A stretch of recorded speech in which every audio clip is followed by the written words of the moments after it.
Приветствуем наших подписчиков и гостей канала Эзотерика для тебя, друзья. Мы вас всех приветствуем в изобилии и достатке.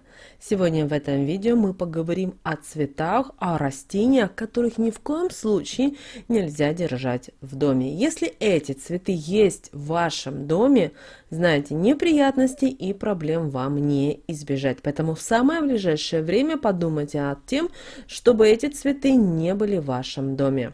Что это за цветы и почему это так, далее, друзья, в этом видео.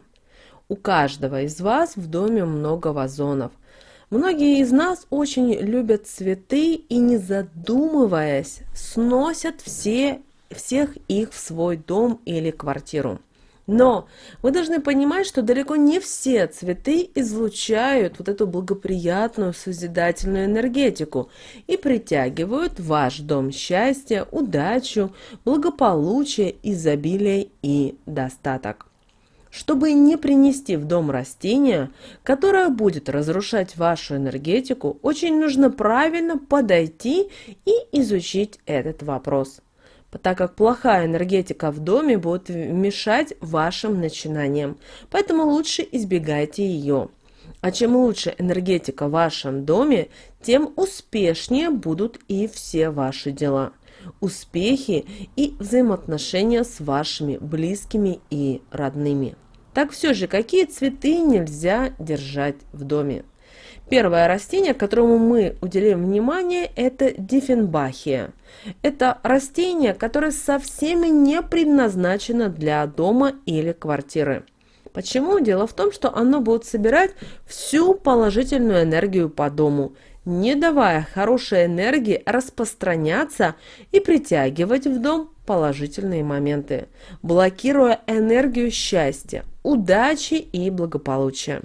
И чем больше диффенбахия будет расти, тем сильнее она будет становиться. И тем самым, напитываясь вот этим большим количеством энергии в вашем доме, она в результате начнет разрушать энергетическое поле вашего жилья, внося тем самым раздор в вашу семью и приводя к сильным конфликтам. Также это растение будет и ослаблять ваше биополе, и вы станете легко подвержены сглазам.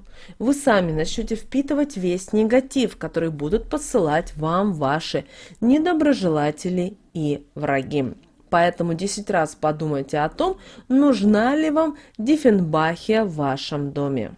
Далее монстера. Вы знаете, монстера также неблагоприятное растение для дома и квартиры. На начальном этапе, когда оно у вас появится, вы не будете ничего ощущать, так как первое время оно выжидает, оно, знаете, вот собирает, подпитывается негативом, и чем больше в доме негатива, тем быстрее оно будет расти. Но когда оно вырастет, оно начнет вдвойне отдавать свой негатив вам. Вы и ваши близкие станете раздражительными, начнете срываться друг на друга, при этом по всевозможным пустякам. Между вами появятся сильные размолвки, скандалы, ссоры, и в скором будущем приведет уже к очень сильным конфликтам между вами. Эта ситуация будет только нарастать и накручиваться, как снежный ком, к сожалению, не приведя ни к чему хорошему. Следующее растение, которое мы не рекомендуем иметь в доме, это плющ. Плющ также не стоит держать в доме. Этому растению свойственно губить вашу энергетику. Как он завивает все вокруг, так он и будет завивать вашу энергетику негативом. И это приведет к тому, что за что вы не возьметесь, у вас ничего не будет получаться и ладиться. Это растение считается растением одиночества и печали. Люди начнут даже сторониться вас, так как ваша энергетика начнет их отпугивать, и им будет некомфортно находиться с вами рядом. То же самое может получиться и у вас в семье, поэтому, чтобы потом не жалеть о том, что с вами произошло, лучше много раз подумать перед тем, стоит ли завести такое растение, как плющ. Также в доме не стоит держать лианы любого вида, потому что они будут путать энергетику вашего дома и переплетать ее между собой. Имея такие растения в доме, вы не сможете отделить плохую энергетику от хорошей и, соответственно, убрать ее из дома. Следующее растение, которое мы не рекомендуем иметь в доме, это сансевиерия. Именно сансевиерия подпитывается энергетикой семейной пары, тем самым внося конфликт в их отношения и отбирая счастье, радость. Начинается череда мелких неприятностей, на почве которых и появляются конфликты. Когда именно сансевиерия начинает зацветать, энергетика в помещении становится необычайно тяжелой и может даже привести к тому, что одному из членов семьи не захочется идти домой. Помните о том, что именно это растение с достаточно тяжелой энергетикой. Далее растение хойя. И растение хойя не должно находиться в вашем доме. Оно напитывает дом негативной энергетикой.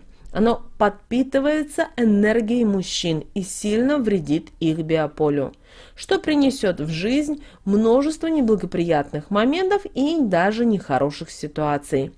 Этот цветок настолько излучает негатив, что ним пропитываются стены вашего дома. И даже если вы его отдадите, продадите или отнесете как вариант в офис, его энергетика никуда не денется. И даже через время все так же будет доставлять вам определенные неудобства.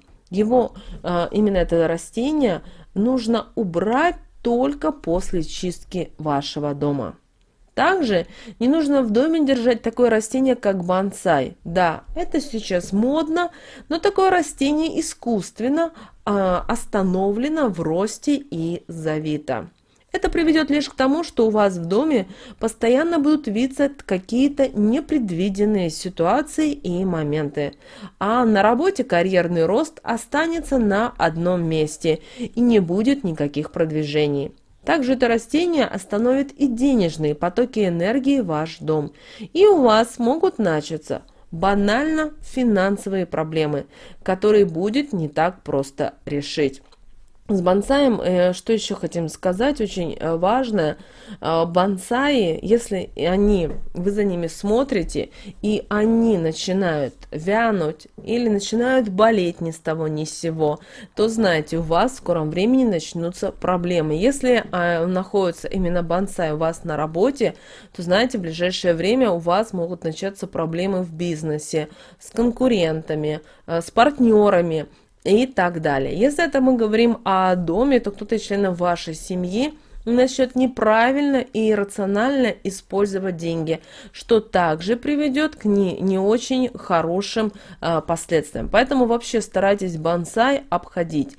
Коль вам его уже подарили, несите тогда на работу, но ставьте так, чтобы он не был на главном или на центральном месте, потому что вроде пока он будет находиться и питаться энергетикой вашего кабинета или офиса, вот все нормально. Но как только вы увидите, что у него начинают листочки опадать, начинают какие-то у него быть болезни, вы даже можете приглашать людей, которые разбираются в растениеводстве, в бонсаях, но они ему не помогут. К сожалению, вот именно на энергетическом плане с бонсаями такая проблема.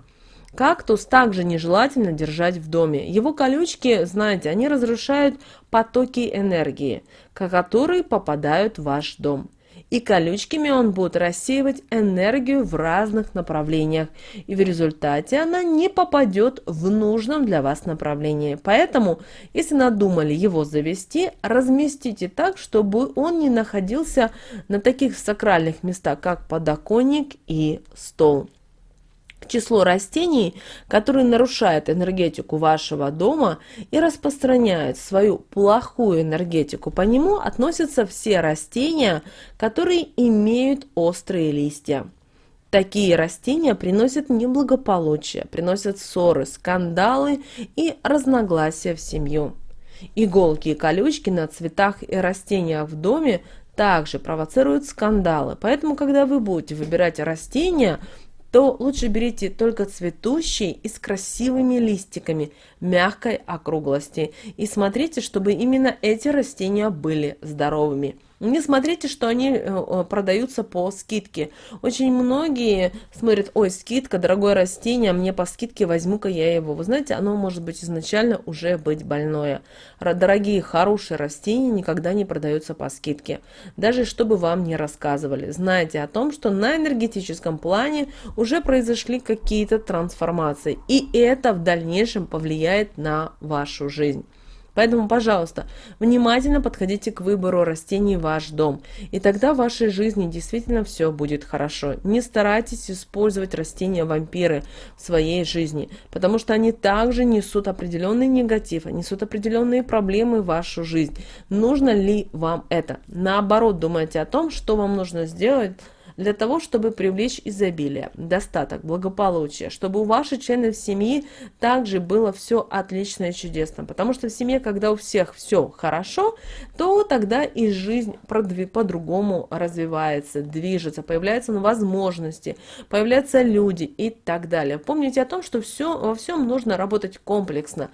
Если вы решили взяться и сделать анализ и аудит, например, своего дома или своих отношений, делайте, но это делать нужно везде и во всем, а не так, что вы это сделали, а в доме, например, даже не смогли сделать простую банальную генеральную уборку. Помните о том, что в нашем мире энергии все взаимосвязаны.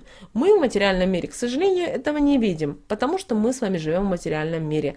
Но на энергетическом плане там все по-другому работает, живет и действует. Помните об этом. Друзья, мы надеемся, что наши советы и наши рекомендации вам помогают в жизни.